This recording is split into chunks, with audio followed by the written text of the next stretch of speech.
مستحق میرے بزرگوں، قابل قدر دینی اور ایمانی بھائیوں، اللہ تبارک و تعالی نے کلام پاک کی ان آیات میں جو ابھی میں نے آپ کے سامنے پڑھی، نبی اکرم علیہ السلام کی ذات عالی سے متعلق ایک بہت اہم ہدایت، ایک بہت اہم سبق ارشاد فرمایا۔ اگر کسی اللہ کے بندے کو رب العالمین کی معرفت نصیب ہو جائے اور وہ انسان رب العالمین کو پہچانتا ہو یا پہچاننے کی کوشش میں ہو، یہی انسان حقیقی معنی میں رب العالمین کا بندہ کہلاتا ہے، اور یہی یہ سوچتا بھی ہے ایسی کون سی بات ہے قرآن مجید کی جو اہم نہ ہو۔ یہ تو سراسر ہدایت، سراسر نور اور انسانوں کی رہنمائی کے لیے رب العالمین کی جانب سے بے مثال کتاب ہے۔ بڑی غلط فہمی کی بات یہ ہے کہ غیر لوگ کہتے ہیں کہ کتاب مسلمانوں کی ہے۔ اس سے بڑی غلط فہمی کی بات یہ ہے کہ مسلمان یہ کہتے ہیں کہ کتاب علماء کی ہے۔ غیروں نے یہ سوچ کر قرآن مجید میں غور و فکر کرنا بند کر دیا کہ کتاب مسلمانوں کی ہے، اور مسلمانوں نے یہ سوچ کر قرآن کہ کتاب علماء کی ہے۔ اللہ تعالیٰ نے قرآن مجید کو ہدی للناس قرار دیا ہے، سارے انسانوں کے لیے یہ کتاب ہدایت ہے۔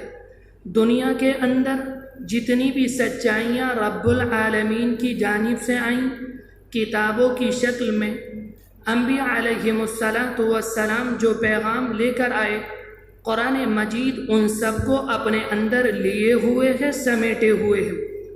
اگر اس بات پر ٹھیک سے غور کر لیا جائے، بجائے قرآن مجید کے انکار کے، ہر قوم قرآن مجید کو اپنے سینے سے لگائے گی کہ مجھے میرا کھویا ہوا خزانہ مل گیا۔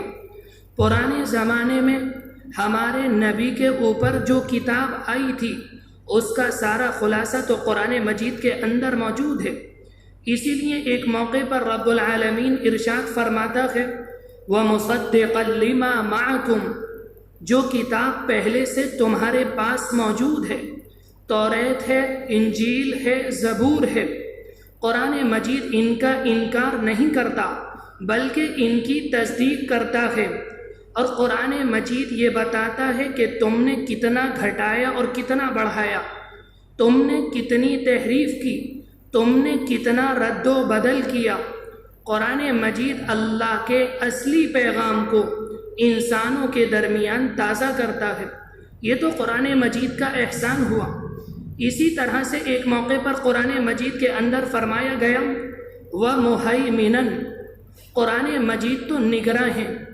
قوموں کو اپنی کتابوں کا کچھ پتہ نہیں تھا کہ کس زمانے میں رب العالمین کی جانب سے کیا پیغام تھا، اللہ کی جانب سے کس زمانے میں کیا کتاب آئی اور اس کے اندر کیا پیغام تھا۔ لوگ بھول چکے تھے، آپس میں جنگیں ہوتی تھیں، لڑائیاں ہوتی تھیں، قتل و غارت گری ہوتی تھی۔ اگر ایک ملک کو طاقت نصیب ہوتی تو وہ دوسرے ملک کو رون ڈالتا۔ نتیجہ یہ نکلا کہ اس زمانے کے سارے عبادت خانے، معبد خانے پیس کر برابر کر دیے گئے، مسطح کر دیے گئے، کتابوں میں آگ لگا دی گئی۔ بات والی قوم کو یہ نہیں معلوم پہلے جو کتاب آئی تھی اس کے اندر کیا پیغام تھا۔ قرآن مجید کا اعلان ہے تم کو پریشان ہونے کی ضرورت نہیں، وہ سارا خلاصہ میرے اندر موجود ہے۔ ہدی للناس، عجیب و غریب پیاری کتاب ہے۔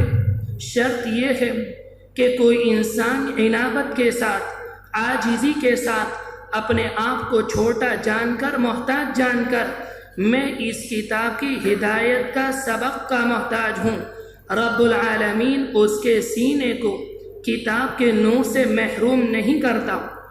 قرآن مجید کے اندر جہاں یہ سارے مضامین نقل کیے گئے اس جگہ یہ بھی فرمایا گیا